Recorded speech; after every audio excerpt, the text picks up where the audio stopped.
Hi guys, so for today's video ay may i-review tayong panibagong project at ito'y walang iba kundi itong DEX223 which is a decentralized exchange for ERC223 and ERC20 tokens. So ngayon, as you can see, meron silang ongoing ICO public sale or initial coin offering wherein 214 days ang natitira. So malayo-layo pa yung lalakbayin nito pero napakaaga pa natin dahil ang earning price niya ngayon is 0.0009 yung exact price niya. At habang tumatagal yung mga sold na token na yan, kasi iba't ibang stages yan, katulad nito, for this stage when 960 million tokens will be sold, the price of listing will be changed from 0.009 to 0.001. So that's already an increase of 1000% guys. So guys, tinan nyo naman dito after that from 0.001 magiging 0.011 naman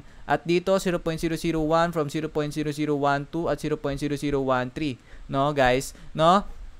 So from 0.009 to 0.001, so ang total increase niya is guaranteed, no? At yun lang naman ang in-offer nila is itong initial coin offering, no? So para sa akin, okay lang. At mukhang maganda naman to. Lalo na kung marunong kayo maghintay, no? At kasi sa akin, ano naman to eh. Nakita ko yung KYC nila, okay naman. Yung mga features, ayos naman guys, no? So yung pre-sale round nila ay 1 and 2 are completed. So right now, ICO na sila, okay? Currently, the public ICO round is ongoing at pwede nyo na i-purchase to guys dito mismo sa website nila. So ilalagay na lang natin sa ating pin comment yung exact website nila para hindi na kayo malito. At be careful guys kasi minsan meron mga scam website na nagpapanggap pero hindi pala legit. Para mas madali guys, click nyo lang yung ating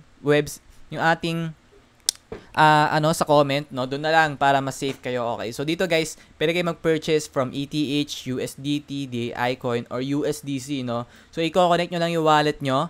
Okay, this pagka-connect nyo, make sure nyo na meron kayong enough na token na pambili nyo for it to go smoothly, no? So, yan. Ano pa nga ba? Okay, ano nga ba yung key points nila? So, ano ba yung problem na ginagawa nila at ina-address nila? Kasi, syempre, yung mga project, dapat meron silang real-world solution. Kasi kung wala, how can it last long? Kung ano lang siya, di ba? So, yan. Ano nga ba? Yung key point niya dito is millions of dollars are lost due to errors with ERC20 tokens every year. By supporting ERC223, standard, we are making the first step towards solving the problem. So, yun yung problem na ina-address nila at yung solution is yung ERC223. Okay?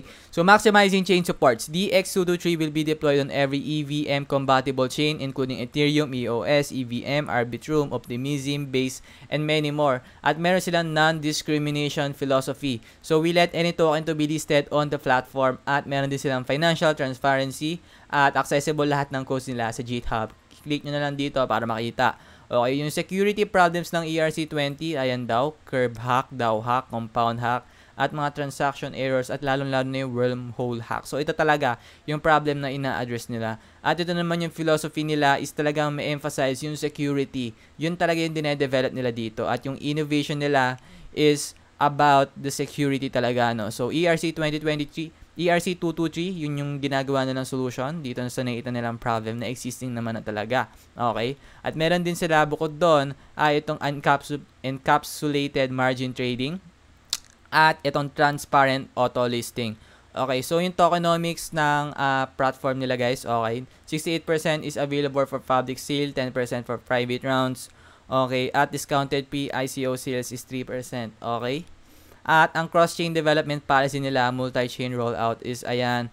At yung token information, ito nga pala yung address niya guys. So, pwede nyo import. Ang max supply niya guys is around 8 billion. 1,609,000 8 billion token. Okay? So, ito yung mga comparative analysis nitong DEX223. No? ERC20 to ERC223, Uniswap, DYX, Curve.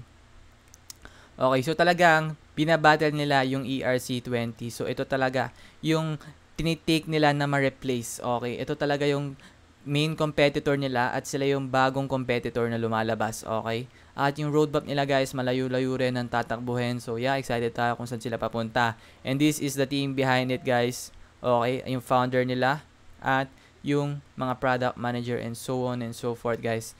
No, so kung gusto niyo lang sila guys ibisitahin, pwede niyo rin sila i-contact sa kanilang Telegram. Okay, ito yung Telegram nila. Kung gusto niyo mag-propose ng mga iba't ibang investment dito or sa marketing and general inquiries dito guys, okay. So contact niyo lang sila diyan guys at 'yon. Check pa natin, contact us, doon naman na.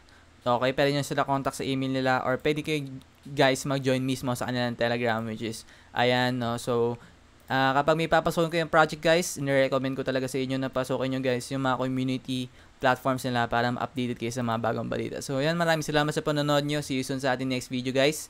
At maraming salamat, yun lang.